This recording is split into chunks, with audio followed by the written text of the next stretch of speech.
nikapata mimi ni mwanaume kamili. Nikapigia George Natembeya simu mapema asubuhi. Nenda George Natembeya. Mwana wewe. Ulimsata? Na kubera sasa panyako. Ulimsata kwa? Sasa tunamora ndimsata kwa. Kuanzia leo hapa kwetu Luhyaland msikubali kwamba wadunishe mimi, wadunishe George Natembeya vile wamedunisha Mudavadi, wamedunisha Wetangula.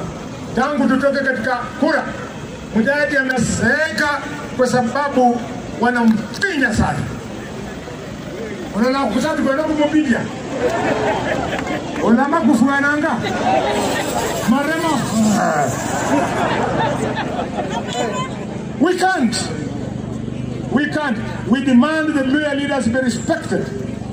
Hata Wetangula pale heshima yake. Saa hii Wetangula bado mheshimiwa George Natembeya ni speaker kwa sababu Raila siku alikuwa anataka kuondoa Wetangula aweke Otiende Amollo. Tulienda State House. Nikaambia president she's seeking and money. Nikamwambia your excellency huwezi toa Wetangula kama speaker.